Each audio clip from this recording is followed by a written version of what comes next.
Do you remember fushigi? This is fushigi. Or zoo pals, chia pets, floam? Yeah, what happened to them? What happened to all those products from the good old 2000s commercials? If you're Gen Alpha or just boring, you probably have no idea what I am talking about. But like the fushigi was one of the coolest things that you saw on TV and just never had. It was a magic ball, bro, a magic ball. Fushigi, the magic gravity ball. This was in a time when commercials were fun and slightly annoying and always ended in a phone number. Look, I never saw someone actually own a fushigi, so I figured they just simply went bankrupt and disappeared off the planet of the Earth. And well, they went bankrupt and disappeared off the planet of the Earth. Fushigi was a form of contact juggling. What is that, you ask? Very valid question. Well, it's this thing. It's exactly what you see in the fushigi commercial. The creative fushigi saw someone performing this and thought, this is gonna be the next big thing. Boy, was he right.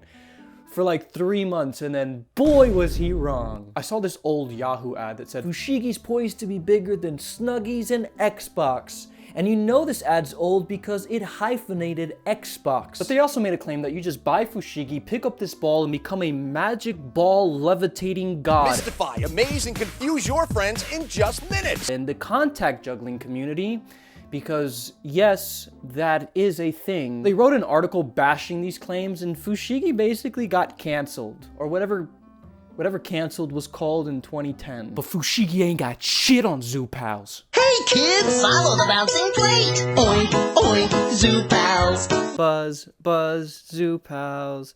Quack, quack, zoo pals. Zoo pals make cheating fun. I am indeed 25 years old.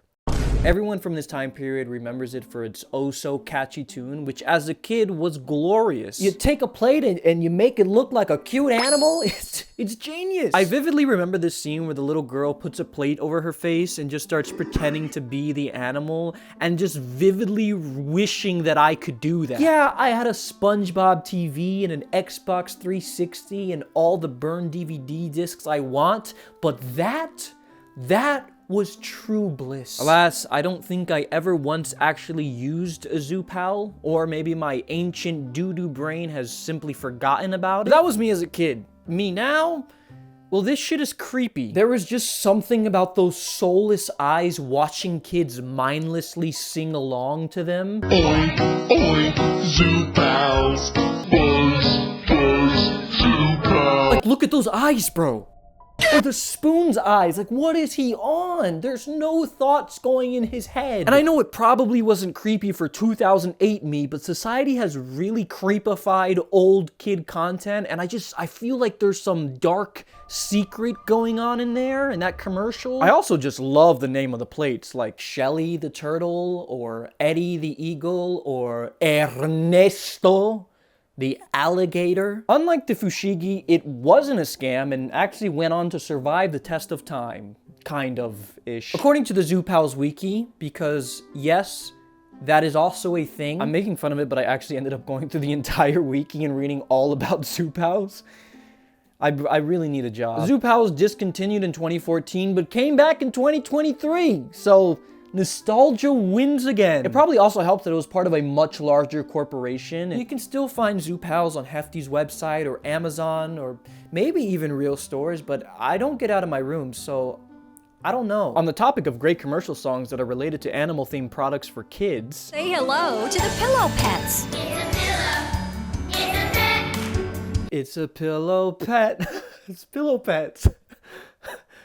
No, but if anyone is hiring, unlike everything else in this video, I actually got a pillow pet as a kid, so this one goes very close to my heart. For the uncultured of humans, a pillow pet is just a pillow that turns into a toy or a decoration or whatever you'd like it to be. But I'll just skip ahead and say that yes, pillow pets are still around. Like most companies, they just sell branded products, and honestly, they're great. You can get Baby Yoda, or Shrek, or Spider-Man, or FNAF, if your 6-year-old likes FNAF. I definitely think they catered to more of an older audience now. And they still have their original ones, including the one that I have, the Snuggly Puppy, which looks a lot like my father.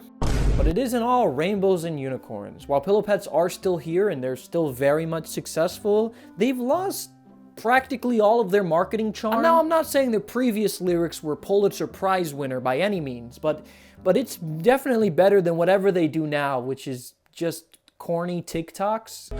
I know because I struggled and I cried. It's just so disappointing to see where Pillow Pets have gone, and basically every company has gone down this TikTok route because 2025 is a thing. But here's some good news. I saw this commercial posted on their YouTube channel in 2023 for a Pillow Pets commercial that is very nostalgic.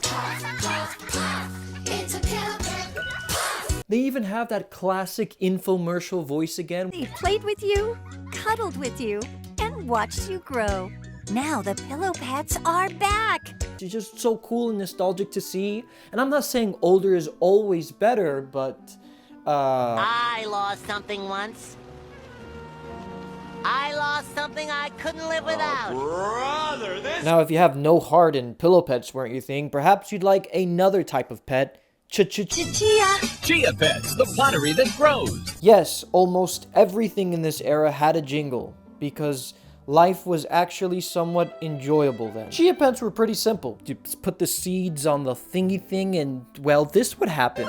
Genius! It's actually still a pretty cool idea in my opinion, and still very much around. Though not as big as it was then, obviously. But like, they've got pretty creative in their new age. Like this Dustin Stranger Things Chia Pet that is super creepy. Or this Doc Brown Chia Pet that is super creepy. Or this Donkey Chia Pet that is super creepy. But the truth is, these were always a little creepy. Fortunately for me, and the rest of the planet, really, there is no fandom wiki page on this. So a basic, boring Wikipedia page will have to do. And apparently Chia Pets got popular in the 80s, which is much older than I thought. And even older than your mom. I couldn't really find any commercials or any current modern video marketing about Chia Pets. So the old classic jingle will just have to stay in my heart forever. Chia Pets. But does anybody remember Floam? What's squishy, stretchy, and transforms almost anything?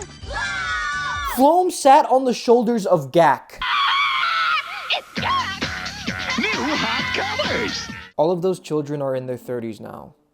I hope you feel old. But Floam is just a special type of sticky slime. I've heard some people describe it as Gak, but with styrofoam, which I realize is a worthless comparison for this video, because if you don't know what Floam is, you probably don't know what Gak is. The idea of Floam is really cool. It's just building whatever you like, or just covering things to create something new and fresh. And it's really just creativity at its maximum at that age. And every kid loves slime, even nowadays. So making it sticky so you can design things was just chef's kiss. And really, you just gotta love these products that allow kids' imaginations to just run free. I myself never got to get Floam, but I saw people talk about it online, and it seemed like something people really enjoyed.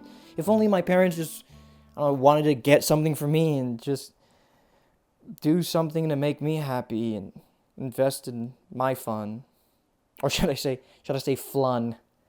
You get it, because like foam and floam and fun and flun. I couldn't really find any information about the Floam brand anywhere online, so I assume they just went out of business. But if you search up Floam on Amazon, you find a ton of different random companies selling basically the same thing of what Floam is. So it is something you can still get and play with, but I'm super curious what happened to the original brand. While a lot of people know about Floam online and talk about it online, it's the only brand in this video that doesn't have a wiki page about it. So I guess it just stays to a mystery. But not everything that we craved as kids were kids commercials. The Betty Crocker Bacon Fill was the thing of dreams as a kid. Introducing the Betty Crocker Bacon Fill, a delightful new pan that lets you prepare a cake with all kinds of delicious fillings. It was such an old person thing to want when you're a kid, but watching it as an adult, it itches your brain. It just had all the tools to make whatever cake you want with whatever filling that you wanted. Who doesn't want that? And the Big Top Cupcake was another thing that everybody wanted. Tired of looking like a fool when your cakes aren't cool? And why do tiny cupcakes take so long to make? Get in the spotlight with Big Top Cupcake. You just make giant cupcakes, which I guess are just cakes. really. I tried to find more information about the Betty Crocker Bacon Fill and the Big Top Cupcakes, and there's not really much things online about it. Unfortunately, both of them are discontinued, as you just cannot find them new anywhere, but fortunately, there is still a market for the Betty Crocker Bacon Fill. I saw many articles online of people talking about it, and apparently there's like a modern online resurgence of people getting the Betty Crocker Bacon Fill and just fulfilling their childhood dreams, which just warms my little heart. But if you weren't being an old woman with the Betty Crocker Bacon Fill, perhaps you were being a nerd with Zoo Books. Zoo Books is packed with breathtaking full-color photos and scientifically accurate illustrations, plus games and puzzles. Yet another thing that I did not own. Zoo Books were books about animals. It's really all just in the name. I wish I could say more, but nope. It was just a book of animals. What's interesting about Zoo Books is not that everyone wanted it like Floam or that it was the next big thing like Fushigi. It's just that it was everywhere. This commercial was on every channel, in every commercial break, at every time of the day, on all your favorite TV shows. It was truly hell on earth. Can you imagine watching Codename Kids Next Door with your SpaghettiOs and just living in bliss, and it gets cut off by a goddamn book about animals? Zoo Books are actually still with us today, and they're actually kind of cool. Their website, Ranger Rick, shows off some of the things that you'd find on these books, like gorillas sniffing each other's butts, or gorillas falling in love, or just gorillas. You can still go to their website and find some fun games and activities and even animal jokes, like this one. What's a koala's favorite soda? Coco Koala. That is a great joke, editor Chris. Isn't he such a good-looking and highly employable guy? Who is highly employable. Admittedly, I wasn't a science kid growing up, so I had no care in the world for these. It just looked like homework. But it's probably something that I spend an unhealthy amount of time reading if I got it nowadays. And if I had little Chris Juniors running around, then yeah, I'd probably like them to read something like this that's interesting and informative and just looks like good fun, I guess. What's super nice is that their video marketing team actually got even better. The website has all these fun kid videos with animations and graphics and music and cool footage of animals. Like, they put effort into this thing. I just love interactive education, and it is so wholesome to see where this annoying ass commercial ended up. There's a lot of other commercials from this time period that I think about from time to time, but a lot of them we already know what happened to their fate. Like Burger King commercials, or Chef Boyardee commercials, or Reese's Puffs commercials, or Hershey's Holiday commercials. All of these have stayed a success. We know this. We see it every day. Though most of them have certainly lost their marketing charm. I'm looking at you, Burger King.